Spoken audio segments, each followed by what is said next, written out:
ശ്രീ ഗുരവേ നമഃ. ഉണ്ണികൾക്ക് 108 ഗുരുദേവ കഥകൾ. അധ്യായം 31. ശിവഗിരി എന്നൊരു പുണ്യാശ്രമം.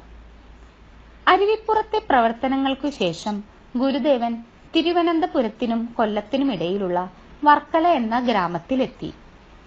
ഒരു ദിവസം ഗുരു വർക്കല തുരപ്പിന് സമീപമുള്ള ഒരു പാവപ്പെട്ട കൃഷിപ്പണിക്കാരന്റെ കുടിലിനു സമീപം എത്തിച്ചേർന്നു. മാധവൻ എന്നായിരുന്നു അയാളുടെ പേര്.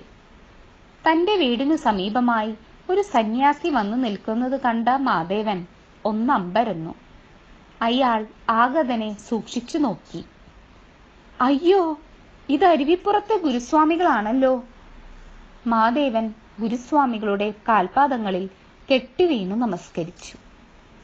മാധവൻ ഒരിക്കൽ ഗുരുസ്വാമികളെ കാണുകയും ഗുരുസ്വാമികളുടെ അത്ഭുത സിദ്ധികളെക്കുറിച്ച് വളരെയധികം കേൾക്കുകയും ചെയ്തിട്ടുണ്ടായിരുന്നു.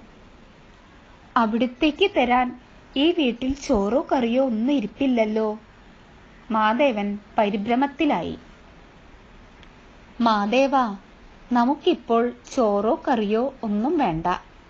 കുടിക്കാൻ ഒരു പാത്രം വെള്ളം കിട്ടിയാൽ മതി. ഗുരു മാധവനെ ആശ്വസിപ്പിച്ചു.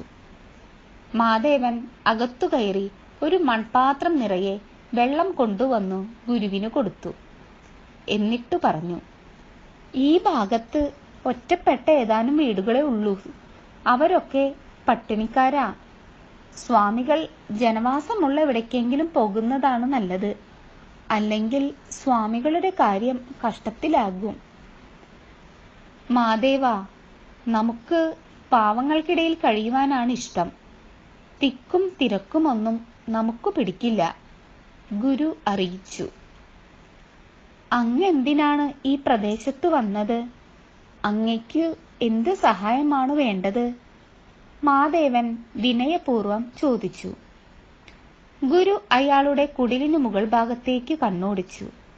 കശുമാവുകളും കൊച്ചു കൊച്ചു ചെറുമരങ്ങളും ഇടകലർന്ന് നിൽക്കുന്ന കുന്നിനെ ചൂണ്ടിക്കാണിച്ചിട്ട് ഗുരുദേവൻ പറഞ്ഞു, മാധവ, നമുക്ക് ഈ പ്രദേശം നന്നേ ഇഷ്ടപ്പെട്ടു.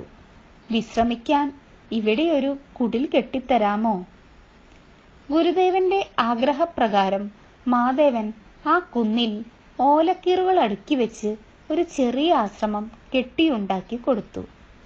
ഗുരുദേവൻ വർക്കലയിലുണ്ടെന്നറിഞ്ഞ് ജനങ്ങൾ അണ പൊട്ടുന്നത് പോലെ അവിടേക്കു ഒഴുകിയെത്തുവാൻ തുടങ്ങി.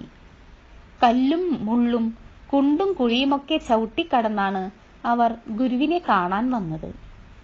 കാലക്രമത്തിൽ തൃപ്പാദങ്ങൾ ആ കുന്നിനെ സർക്കാരിൽ നിന്നും എഴുതി വാങ്ങി. അതിന് തൊട്ടുകിടന്ന പ്രദേശങ്ങൾ അവയുടെ ഉടമസ്ഥന്മാർ ഗുരുവിന് ദാനമായും കൊടുത്തു. ഗുരു ആ കുന്നിന് ശിവഗിരി എന്നു പേരിട്ടു. തിരുവചനങ്ങൾ കേൾക്കുവാനും ഗുരുവിനെ ഒരു നോക്ക് കാണുവാനും നാനാജാതി മതസ്ഥരായ ഭക്തന്മാർ ശിവഗിരിയിലേക്കു വന്നുകൊണ്ടേയിരുന്നു. ശേഷം ഭാഗം തുടരും.